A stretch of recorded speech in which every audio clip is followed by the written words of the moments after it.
नमी राजऋषि जान गए थे कि आप अकेला अवतरे, मरे अकेला होए, या कहूँ या जीव को साथी सगो न। यानी कि ये जीव आत्मा अकेला जन्म लेता है, अकेला ही यहाँ से प्रयाण कर देता है, इस दुनिया में कोई किसी का साथी नहीं। अच्छी तरह से समझ में आ गया था कि अपने कर्मों के उदय से जो दुख है सुख है उसका भुगतान भी स्वयं को करना है। कर्ता और भोक्ता एक ही होता है, जो करता है उसको भोगना भी पड़ता है। पहले सवाल का इंद्र के जवाब दे दिया, अब दूसरा सवाल करने की तैयारी थी। अब ये प्रश्न जो है बड़ा अच्छा है, उद्बोधक है, प्रेरक है। सुनने के साथ हो सकता है थोड़ा बहुत वैराग्य आप में भी आ जाए, है ना, हो सकता है आ जाए। लेकिन मुझे इतना भी पता है कि आप दुनिया छोड़ने वाले नहीं हो। मत छोड़ना, कम से कम जीने का ढंग तो आ जाए, ठीक है। तो जो ब्राह्मण देव है तो वो इंद्र हैं, छद्म वेश में आए हुए हैं और कहते हैं कि जितनी शक्ति उनके अंदर प्रश्न रखने की थी उतनी ही शक्ति जो है वैक्रिय शक्ति से कोई ना कोई रूप बनाने में भी वो समर्थ थे। कोई कृत्रिम दृश्य दिखाने में भी समर्थ थे। देवता हैं, आकाश में बादल ना हो तो बादल भी ला सकते, मतलब कुछ भी कर सकते हैं। अब उन्होंने अपनी वैक्रिय शक्ति का प्रयोग किया और ऐसा दृश्य दिखा रहे हैं कि मिथिला में आग लग गई और उस आग को दिखाकर नमी राजऋषि यानी कि वैरागी नमी से पूछते हैं, बता रहे हैं कि ऐस अग्नि बाहुल्य एयम डज्जई मंदिरम भयवम अंतेवरम कीसम न नाव केत्र। ये जो अग्नि है जो वायु के कारण से और ज्यादा प्रचंड हो रही है, ये सभी स्थानों को भस्म कर रही है। ये हो सकता है कि आपके महलों तक भी पहुंच जाए। आग का यानी कि आग से पानी से बच के रहना चाहिए कहा जाता है। तो कहीं ऐसा ना हो कि आपके महल भी जल जाएं, जल सकते हैं और इस अग्नि में आपका सारा वैभव राख हो जाएगा, खाक हो जाएगा। समझा रहे हैं कि ये जो अग्नि जल रही है आपके महल अंतपुर सब जल सकते हैं, खाक हो सकते हैं। तो आप अपनी प्यारी मिथिला नगरी की रक्षा तो करो। रक्षा करना आपका कर्तव्य है। आप इस जैसे फिल्मों में सीन दिखाए जाते हैं वैसे वो आर्टिफिशियल मतलब जो है वो सीन क्रिएट किया गया और दिखा दिया और कह दिया कि इसकी सुरक्षा करना आपका दायित्व है। तो नमी राजऋषि विरक्त भाव में है, पूर्णतः वैराग्य भाव में अभिनिष्क्रमण के लिए तत्पर हैं और क्या जवाब देते हैं कि मैं तो सुखपूर्वक जी रहा हूं। क्यों जी रहा हूं? क्योंकि मैं जानता हूं कि अगर ये सारी मिथिला भी जल जाएगी तो भी इस आग में मेरा कुछ भी जलने वाला नहीं है। और वो मेरा कुछ भी जलने वाला नहीं है यानी कि ये आग उस चीज को जला नहीं सकती है। अब कौन सी चीज? किसकी परवाह है, किस बात का एहसास है? वो अपनी आत्मा की बात कर रहे हैं कि मेरी आत्मा को ये आग नहीं जला सकती है, बाकी मिथिला को मैंने छोड़ दिया, ये दुनिया का सारा नजारा छोड़ दिया, अब मैं ना राजा हूं। अगर राजा रहता होता तो मेरा कर्तव्य बनता था एक राजा होने के नाते, लेकिन मैंने तो छोड़ दिया, त्याग दिया है। अब मेरा कोई दायित्व नहीं है ये मिथिला जले या रहे, क्योंकि ये आग मेरा कुछ नहीं जला सकने वाली। ठीक वही बात भागवत गीता में भी यही कही। ये आत्मा जो है शाश्वत तत्व है, आत्मा अजर अमर तत्व है, उसके बारे में कहते हैं कि नैनम छिंदन्ति शास्त्राणि नैनम दहति पावका न चैनम क्लेदयन्त्यापो न शोष्यति मारुका।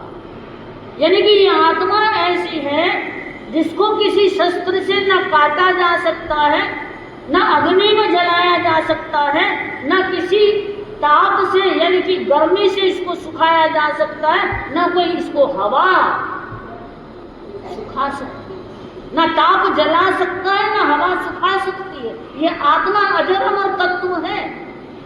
मेरा क्या जलने वाला? आत्म शांति का जो धन है, समझा रहे हैं कि आत्म शांति का जो धन है उसको कोई जला नहीं सकता है। हे ब्राह्मण, अब मैं साधु बनने जा रहा हूं, भाव से मैं साधु हो गया, पूर्णतः साधुता मेरे भीतर आ गई है, पक्का वैरागी हो गया हूं और मेरा अब कुछ नहीं है, मेरे लिए प्रिय अप्रिय कुछ नहीं। क्योंकि इन्होंने कहा आपकी प्रिय मिथिला, उसकी तो रक्षा करो। अब वो कह रहे कि मेरे लिए अब कोई प्रिय नहीं, कोई अप्रिय नहीं है। आत्मदर्शन जो है वो मेरे जीवन का परम लक्ष्य है। अब ये दुनिया के राग द्वेष के बंधन, ये मेरा का जो आसक्ति का अभाव, ये सारा छूट चुका है। अब वो बिल्कुल कुछ भी मेरा नहीं है, ना मैं किसी का, ना कोई मेरा। इस बात को समझते हुए आगे बढ़ रहे हैं, अपने लक्ष्य को प्राप्त करने के लिए आगे बढ़ रहे हैं। जो लक्ष्य है उसके लिए उस ब्राह्मण से निवेदन कर दिया कि आप मेरे मार्ग से हट जाओ, मुझे आगे बढ़ने दो। लेकिन फिर रोक रहे हैं, हवाला दे रहे हैं, नमी बार बार कह रहे हैं कि मैं जो भिक्षु अपने पुत्र स्त्री का त्यागी बन गया, दुनिया से निवृत्त हो गया, उसको कोई कुछ प्रिय अप्रिय लगने वाला नहीं है। इसलिए हे ब्राह्मण, आप एक तरफ हो जाओ, सारे बंधनों से मैं मुक्त होना चाहता हूं और कुछ बंधनों से मैं मुक्त हो चुका, सांसारिक बंधनों से मैं मुक्त हो चुका हूं।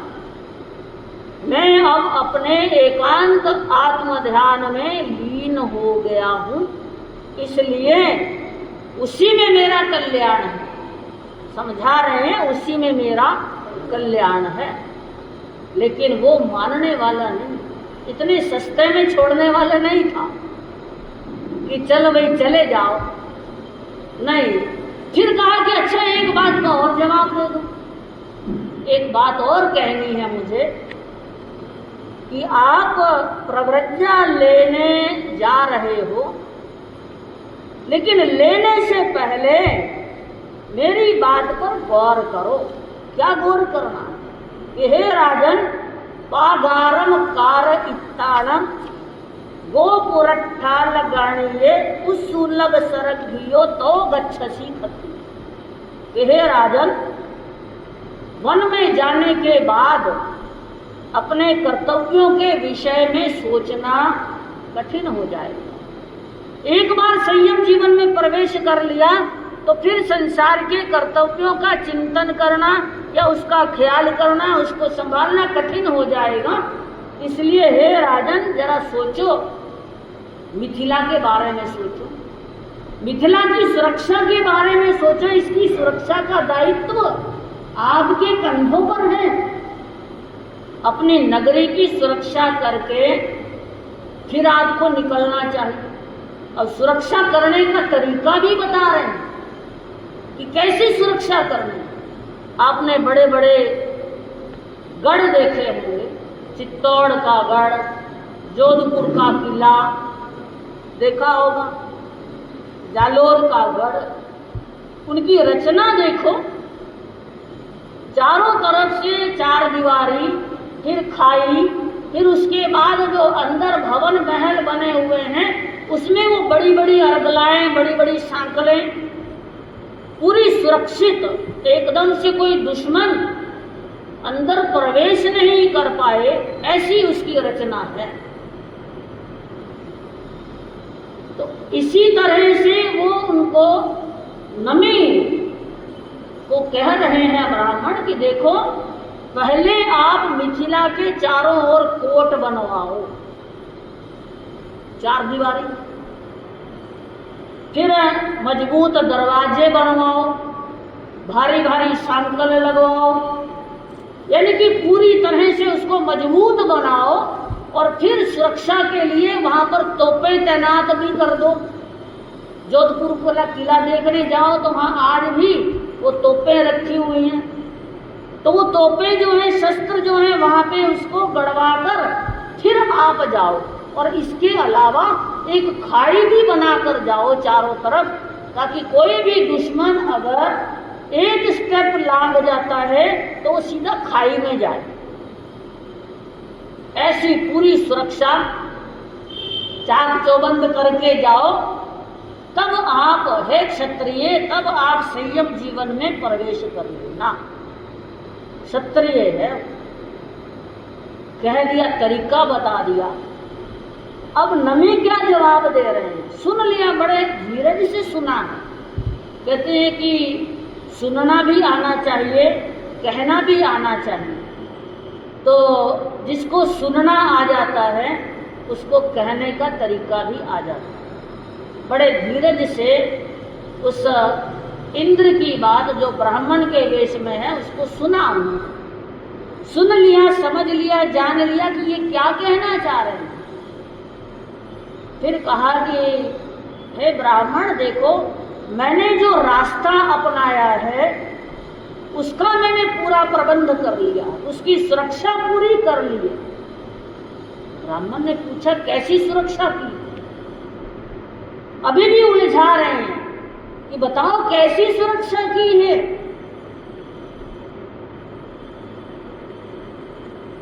क्या बोल रहे हैं?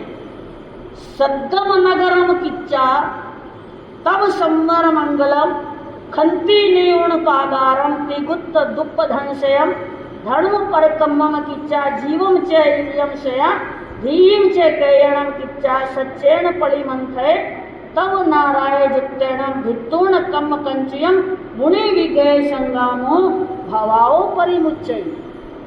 हिंदी में अर्थ बताऊंगी। देखो ब्राह्मण, मैंने जो नगर बनाया है वो मेरी आत्मा का नगर है, जिसमें मैंने श्रद्धा का चारों तरफ परकोटा बना दिया। श्रद्धा का कोट बनाया और जो दरवाजे हैं, आश्रम के सारे दरवाजे बंद कर दिए, तप और संयम की अर्गला लगा दी। संयम, इंद्रियों का संयम, मन का संयम, वो तप और संयम की मैंने उसमें अर्गलाएं लगाई हैं। और चारों तरफ जो महल बने हुए हैं वो क्षमा और शांति के प्राकार हैं। क्षमा यानी कि मेरे हृदय में, मेरी आत्मा में क्षमा का प्राचीर है, शांति का प्राचीर है। और मैंने मन वचन काया रूपी 3 गुप्तियों की खाई भी बना दी है। खाई सुरक्षा के लिए, मन वचन काया, ये 3 गुप्ती हैं, इसकी खाई बनाई है। जैसे शत्रु खाई को पार करके नगर में प्रवेश नहीं कर सकता, ठीक उसी प्रकार जो बाहर के दुनिया के दोष हैं, ये राग रंग हैं, ये काम क्रोध हैं, ये सारे दोष जो हैं, ये वैर हैं, कषाय हैं, ये मेरी आत्मा में प्रवेश नहीं कर सकते। और हे ब्राह्मण, मैंने तीर कमान भी लिया है, धनुष भी लिया है, हथियार भी चाहिए ना सुरक्षा के लिए। तो धनुष कौन सा लिया? ईरिया समिति आदि रूप मैंने धनुष लिया है, और उसके ऊपर मैंने धैर्य की मूठ भी लगाई। तीर कमान धनुष ले लिया और सत्य की प्रत्यंचा चढ़ा दी। डोरी बांधते ना धनुष पे, प्रत्यंचा चढ़ाना, सत्य की प्रत्यंचा चढ़ाई है। और तप के बाणों से मैं कर्म रूपी शत्रुओं का हनन करने वाला हूँ, कर्म रूपी शत्रुओं को मैं मारने वाला हूँ। और जो मुनि है, हे ब्राह्मण, उसको बाहरी युद्धों से कोई लेना देना नहीं है। समझा रहे हैं? बाहरी युद्ध से, बाहरी शत्रुओं से अब मेरा कोई लेना देना नहीं है। मुनि जीवन में आने के बाद मुझे बाहरी संग्राम से निवृत्ति मिल गई। अब मैं बाहरी युद्धों से मैं निवृत्त हो गया हूँ। अब कर्मों से युद्ध करना है और जन्म मरण से मुक्ति को प्राप्त करना है, आत्मविजेता बनना है। आध्यात्मिक संग्राम की मेरी पूरी तैयारी है, आध्यात्मिक संग्राम की पूरी तैयारी कि लड़ना है, युद्ध करना है, कर्मों से लड़ना। मनुष्य जीवन जो मिला है, इस जीवन से शिव सुख के द्वार भी खोले जा सकते हैं अगर दृढ़ संकल्प हो, आत्मा का चिंतन हो, स्व में रमण करें, जैसे नमीराज ऋषि ने किया था उसी प्रकार से, तो शिव सुख के द्वार खुल सकते हैं। और होता यह है कि संसार में, घर परिवार में रहते हुए ममता तो बढ़ती जाती है और समता कम होती जाती है, जबकि समता बढ़नी चाहिए और ममता कम होनी चाहिए। और इसके विपरीत ही होता है, समता से स्वर्ग है और ममता से नर्क है। यहाँ पर भी वातावरण इसी प्रकार का जो बन जाता,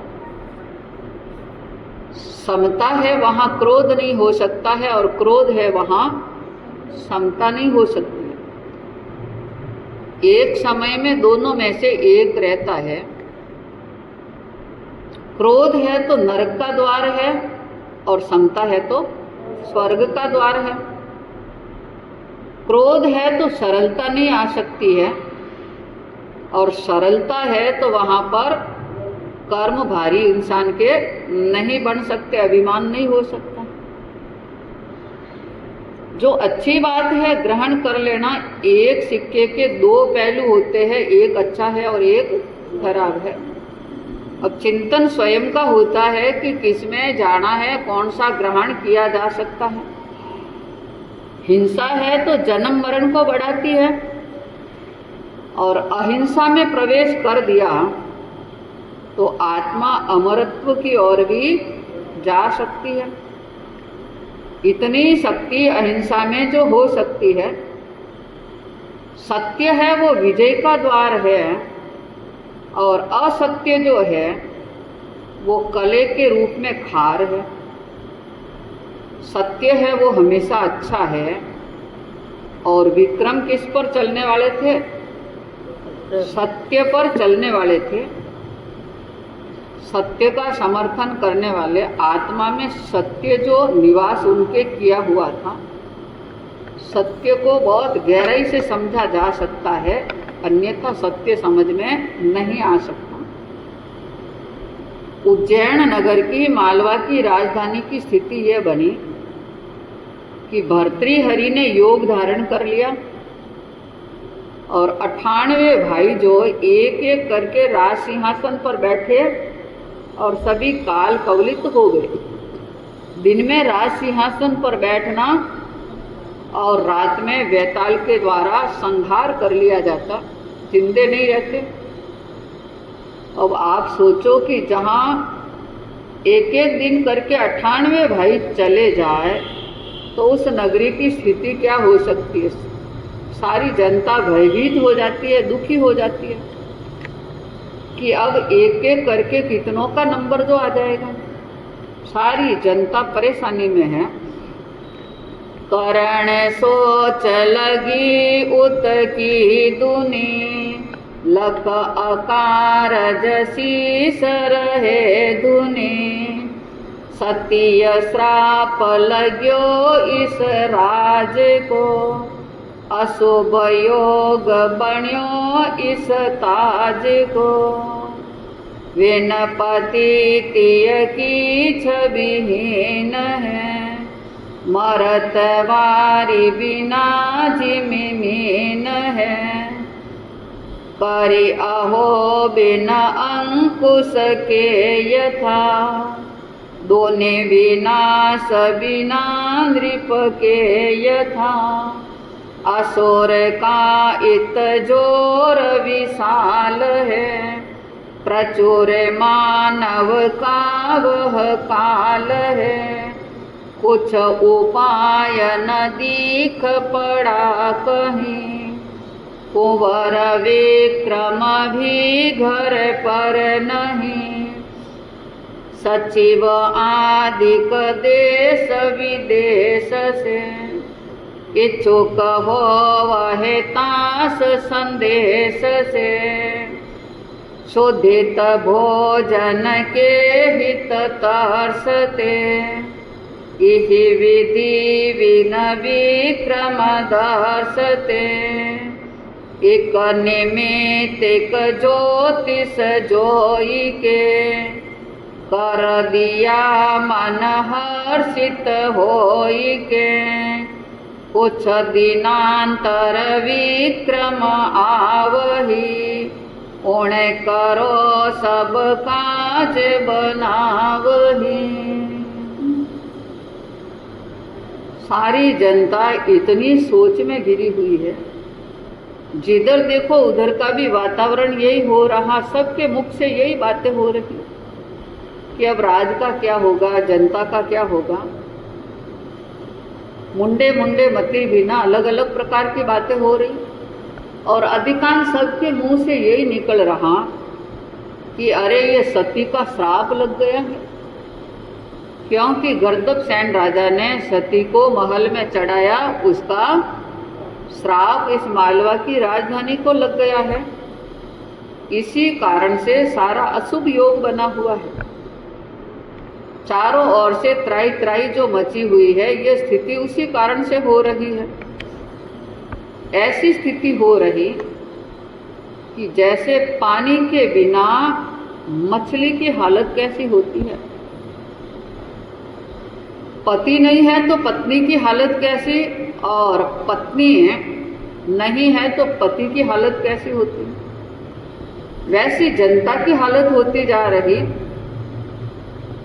क्योंकि हाथी है और अंकुश नहीं है तो वो हाथी भी सही लाइन पर नहीं चल सकता है।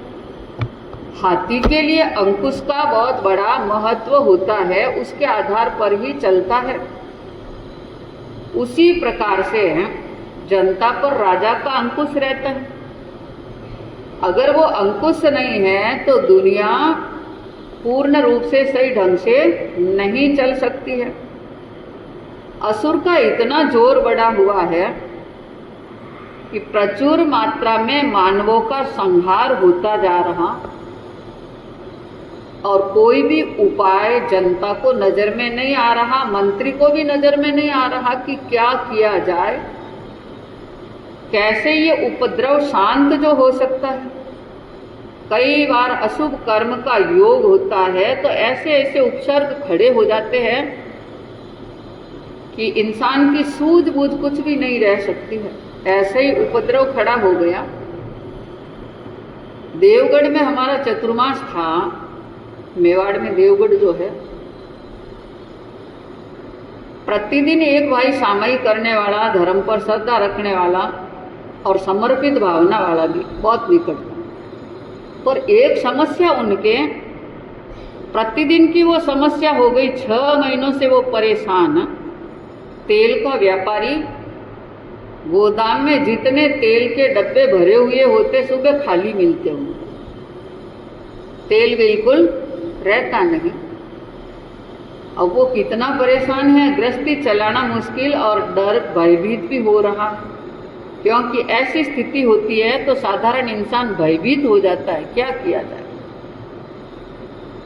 उसने अपनी व्यथा रखी, धर्म का मार्गदर्शन मिला, क्योंकि धर्म में बहुत बड़ी शक्ति और आयंबिल तप में बहुत बड़ी शक्ति होती है।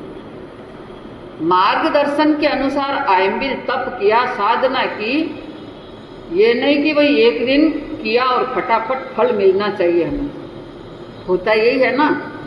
कोई मार्गदर्शन देते, एक दिन किया, 2 दिन किया, तीसरे दिन कर दिया, फिर धीरज नहीं रहता, फटाफट आते हैं। अरे बाबूजी आपके कहे के अनुसार कर तो लिया पर फर्क तो कुछ भी नहीं पड़ा हमारे, कोई ऐसा उपाय बताओ कि फटाफट हमें लाभ मिल जाए। पर वो होता नहीं है। आयंबिल किया, जितना मार्गदर्शन दिया, बड़ी सहजता के साथ में, सरलता के साथ में, श्रद्धा के साथ में साधना की।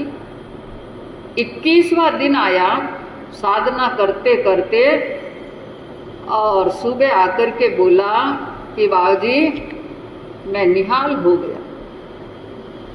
जो प्रतिदिन डब्बे पीपे खाली हो जाते थे, आज सुबह बाल बच्चे गए, मैं भी गया, बुलाया मुझे, फटाफट मैं गया, सारे डब्बे भरे हुए हैं, एक भी पीपा खाली नहीं हुआ। ये प्रभाव किसका है? आयंबिल साधना, गुरुगम्य मार्ग जो होता है उस पर श्रद्धा होनी चाहिए। बात आप सुन रहे, असुर की कई उपाय कर लिए पर कोई लाभ उनको प्राप्त नहीं हुआ। अब कुछ भी उपाय समझ में नहीं पड़ रहा है कि क्या करे क्या नहीं करे। मंत्री सोच रहे हैं कि अभी विक्रम भी यहाँ पर नहीं है, अगर विक्रम होते तो कोई न कोई उपाय तो जरूर बन ही जाता, वो भी घर पर नहीं है। मंत्री आदि सभी मिल करके, मालवा की राजधानी में छिन्नू राजवी और थे, मंत्री भी थे, कई बुद्धिमान थे, सभी आ रहे, अपनी अपनी सलाह दे रहे, पर एक भी सलाह कामयाब नहीं हो रही है। जैसे भूखा होता है उनको भोजन की चाह रहती है, और भोजन मिल जाए तो वो बड़ा खुश होता है। इसी तरह से जनता की, मंत्री की, सबकी ये स्थिति बनी हुई है कि कोई ऐसा मार्ग मिल जाए या विक्रम की कोई सूचना दे दे कि वहाँ पर विक्रम है, तो ये समस्या हल हो जाए, इस उपद्रव से शांति मिल सकती है। अब वहाँ से चारों तरफ अनुचर भेज दिए, सैनिकों को भेज दिया कि जाओ यहाँ से 12-12 कोस तक प्रतिदिन जाना और विक्रम की खोज खबर करना। कहीं पर भी विक्रम नजर में आ जाए तो उनको यहाँ पर लेकर के आना। बहनों, कितने वर्ष और कितने महीने? 12 कोस तक जाना और खबर करना।